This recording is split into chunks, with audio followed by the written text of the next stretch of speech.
Olá, tudo bem? Aqui é a Patrícia, psicóloga. Estou passando por aqui para falar um pouquinho a respeito do Dia Mundial do Transtorno Afetivo Bipolar.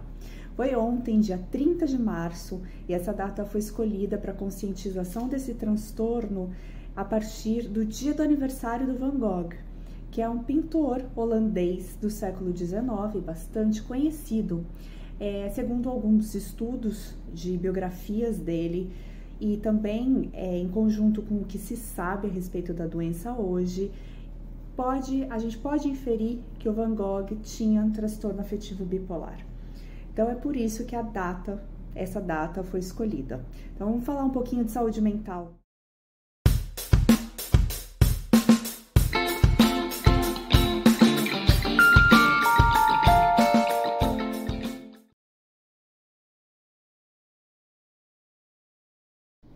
O transtorno bipolar, ele é um transtorno de humor.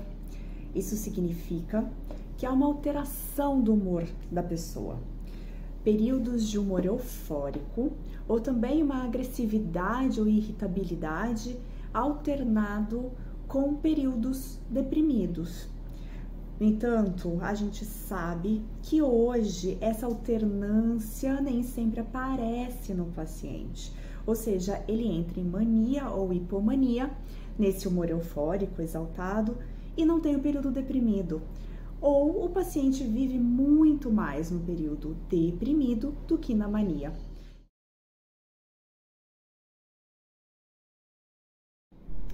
Então, a partir disso, a gente pode dizer que é importante a gente tomar cuidado quando falamos que alguém é bipolar somente por uma mudança de humor que essa pessoa apresenta em dois polos, né? Entre dois polos, como a gente fala no senso comum. Sim, essa expressão bipolaridade, ela se remete a dois polos, mas se uma pessoa sente, por exemplo, tristeza e alegria num período curto de tempo, não significa que ela seja bipolar. As pessoas com essa condição, elas demoram em torno de 10 anos para serem diagnosticadas corretamente.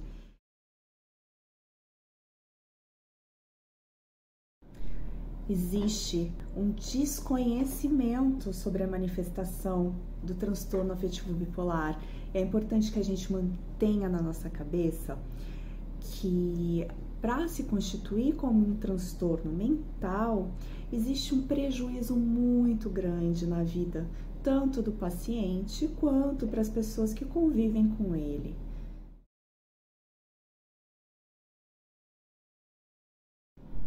A causa exata do transtorno bipolar não é conhecida, mas atualmente se entende que esse transtorno tem múltiplos fatores. Existem antecedentes familiares, a genética, o ambiente e a química cerebral. Essa doença ela se manifesta principalmente na adolescência até o início da vida adulta, dos 15 aos 19 anos. O meu Instagram, ele estava dedicado a trabalhar com a adolescência, porque eu acredito que esse é um momento da vida tão importante, ainda tão pouco compreendido pelos pais, pela saúde mental, pela sociedade em suas questões psicológicas. Ainda mais um fator que deve ser considerado é que a gente não sabe ainda como é que a pandemia afetou os nossos adolescentes. Mas é uma questão que a gente deve ter muito em mente e levar bastante a sério, porque é na adolescência que diversos transtornos mentais podem começar, né, abrir quadro, como se diz na psiquiatria, podem ter o desenvolvimento, pode se iniciar o desenvolvimento de algum transtorno mental.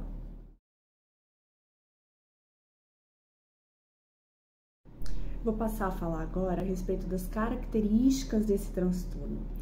Existem episódios depressivos e de mania ou hipomania. A diferença entre mania e hipomania aqui é de intensidade nos sintomas. Mas, como eu falei já anteriormente, nem sempre existe essa alternância. Para o diagnóstico de transtorno afetivo bipolar, o paciente ele deve ter vivido pelo menos um episódio de mania. Perceba que aqui o episódio depressivo ele não é conclusivo. Então, a diferença no diagnóstico é fundamental, porque se é um episódio depressivo bipolar ou um transtorno de depressão maior, apesar do episódio depressivo bipolar se apresentar de maneira igual às outras depressões, e é por isso que os episódios depressivos eles não são conclusivos, a medicação utilizada é diferente nos dois casos.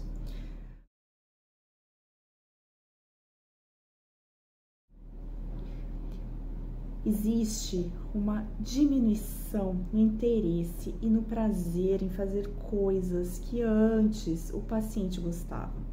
O paciente se diz triste, existe uma sensação de vazio, uma queda da energia desse paciente.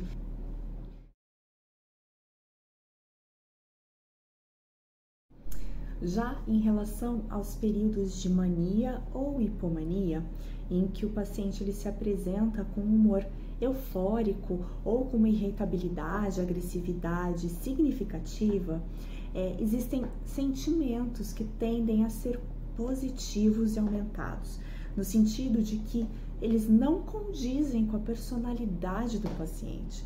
Por exemplo, o paciente começa a apresentar, a expressar um otimismo exagerado. Por exemplo, eu nunca me senti tão bem antes.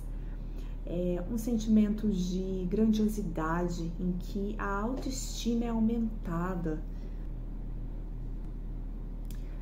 Existe também aqui nos períodos de mania ou hipomania uma falta do medo, da qual decorrem comportamentos que colocam em risco a vida dessa pessoa. Por exemplo, dirigir em alta velocidade, a pessoa também não sente necessidade de dormir, existe uma redução da necessidade do sono. Pode também existir gasto, a pessoa gasta demais, existe um gasto desenfreado. Há também aumento de uma atividade, por exemplo, sexual, havendo uma desinibição aqui que não é característica do paciente. Aqui, o que é mais importante é que o paciente ele não consegue fazer distinção do que está acontecendo. Ele não tem a autocrítica. Essa autocrítica não está presente nesse momento em que ele está em mania.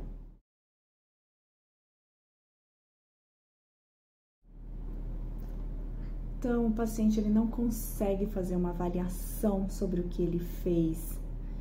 Então, algo muito importante também é o aparecimento de pensamentos de uma maneira muito rápida. São pensamentos acelerados que vão se sobrepondo um ao outro. São vários pensamentos ao mesmo tempo.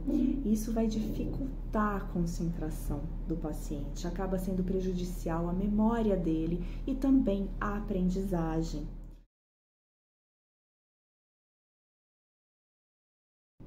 A bipolaridade também é uma doença crônica, isso significa que ela não tem cura. Mas é importante que você entenda, caso você tenha recebido um diagnóstico, tenha um parente, amigo, que essa doença ela é manejável com o diagnóstico correto, a medicação correta, que são os estabilizadores de humor. Há algumas mudanças no estilo de vida, sim, você vai precisar mudar seu estilo de vida. Exercícios físicos aqui contribuem bastante. Além disso, uma rede de apoio que ajude esse paciente nos momentos mais desafiadores pelos quais ele vai passar também é muito importante.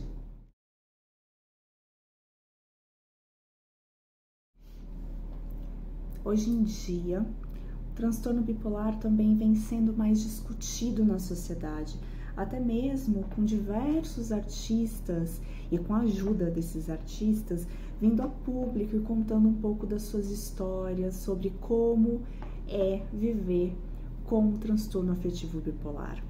Existem alguns exemplos que eu posso trazer para vocês de um testemunho de uma professora em psiquiatria norte-americana, ela é chamada Kay Hadfield Jamieson. Ela escreveu um livro a respeito da descoberta da sua própria bipolaridade e é um testemunho sobre como ela lidou com essa doença. A Clarice Falcão também, eu amo, ela é uma atriz, cantora, compositora No final do último ano, ela contou como foi ser diagnosticada com essa doença.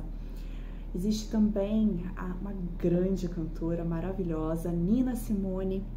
Existe até um documentário a respeito, né, da trajetória dela como música, cantora potente e também como a bipolaridade afetou a vida dela. O documentário se chama What Happened Miss Simone.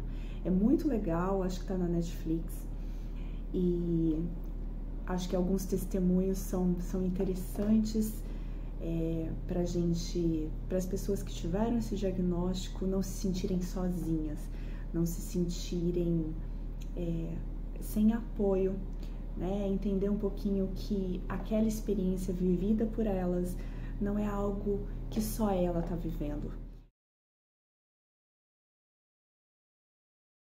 Se você teve o diagnóstico, se algum parente, familiar, amigo teve esse diagnóstico, é importante saber que existe vida depois desse diagnóstico, tá?